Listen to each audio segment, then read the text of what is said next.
আসসালামু আলাইকুম প্রিয় ফুটবল ফ্যান্স। ব্রাজিল বনাম উরুগুয়ে কোপা আমেরিকার অন্যতম হাই ভোল্টেজ ম্যাচ এবং ফুটবল ফ্যাকের আজকের এই ভিডিওতে বড় মতো একটা সম্পূর্ণ প্রিভিউ তুলে ধরার চেষ্টা করব। শুরুতেই মূল টপিকটা অ্যাড্রেস করে নেই।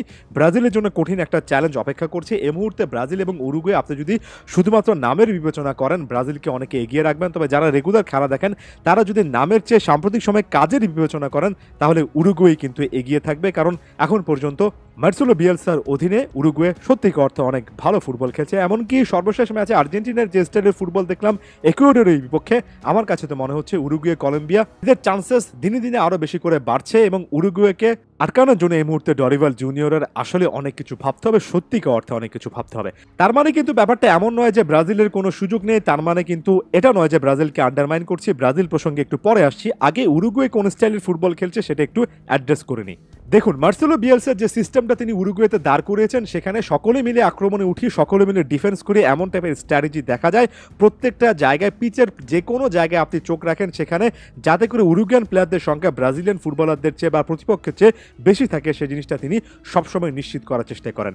এটা একটা ডিরেক্ট ভার্টিক্যাল অ্যাপ্রোচ, যেখানে অ্যাটাকে ওঠার সময় মিডফিল্ডার, ফাইনাল থার্ডের প্লেয়াররা এরা যেমন স্বাভাবিকভাবে অ্যাড হবেন, তেমনি ফুলব্যাকদেরকে ওভারল্যাপ করে আপনি উপরে উঠে আসতে দেখবেন। কোনো ক্ষেত্রে আপনি দেখবেন যে ডিফেন্ডাররা ডিবক্সের আশেপাশে আছেন, অর্থাৎ একেবারে full fledged attacking power house উরুগুয়েকে বলা যায়। যখন তারা ডিফেন্ড করবে তখনও কিন্তু এখানে নাম্বার গেমে প্রায়োরিটি রাখার চেষ্টা করে, সকলে মিলে ডিফেন্ড করার চেষ্টা করে।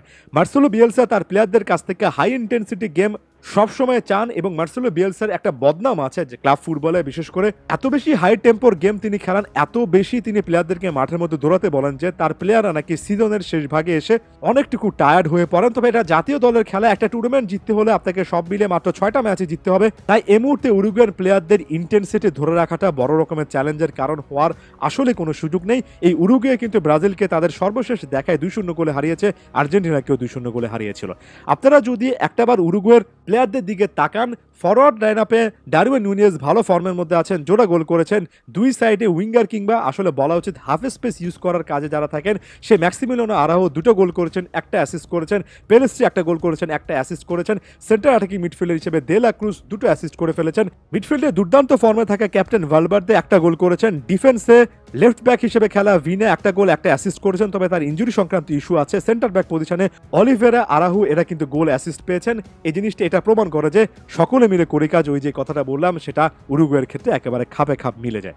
আমরা এরপর ব্রাজিল প্রসঙ্গে আসবো। ব্রাজিলের ক্ষেত্রে যেটা সবচেয়ে বড় সমস্যার জায়গা হবে সেটা হচ্ছে ভিনিসিয়াস জুনিয়রের রিপ্লেসমেন্ট খুঁজতে হবে।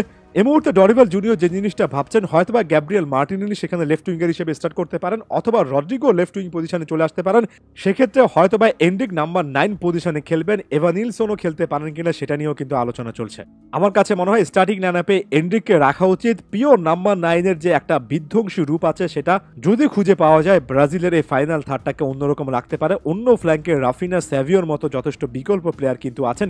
এই ফ্ল্যাঙ্কে যদি রদ্রিগো সুযোগ পান, রদ্রিগোকে এবার খুবই ভালো ফুটবল খেলতে হবে, বিশেষ করে ভিনিসিয়াস জুনিয়রের অনুপস্থিতিতে। গ্যাব্রিয়েল মার্টিনেলি অনেক সময় আনলাকি একটা সিচুয়েশনে থাকেন, দেখা যাক এবার তার কথা চিন্তা করেন কিনা ডরিভাল জুনিয়র। তবে সবচেয়ে বড় একটা চিন্তার ব্যাপার হচ্ছে লুকাস পাকেতা, ব্রুনো গিমারেস কিংবা জোয়া গোমেস মিডফিল্ডে আপনি যে প্রোফাইলে আনেন না কেন, এরা কিন্তু একের পর এক কি পাস, ক্রিয়েটিভ পাস জেনারেট করতে পারছেন না। প্রত্যেকে হয়তোবা ভালো ডিস্ট্রিবিউট করছেন, তবে ফাইনাল থার্ডে যথেষ্ট পরিমাণ পাস বাড়াতে পারছেন না যেখান থেকে একটা গোল অপরচুনিটি তৈরি হয়। এটা বড় রকমের একটা সমস্যা। এর আগে কলম্বিয়ার বিপক্ষে ব্রাজিলের মিডফিল্ডটা একেবারে সুইচ অফ ছিল। এই ম্যাচে যদি সুইচ অফ থাকে তাহলে ভালভার্দে, ম্যানুয়েল ওগার্তে কিংবা দে লা ক্রুজের এই মিডফিল্ডটা রীতিমতো ব্রাজিলের মিডফিল্ডটাকে নালিফাই করে ফেলতে পারে। এই জিনিসটা ভুলে যাবেন না যে ডিফেন্স নিয়ে বড় রকমের চিন্তা আছে, বিশেষ করে ফুলব্যাক পজিশনে এখনো ব্রাজিল ধারাবাহিক পারফর্ম করতে পারছে না।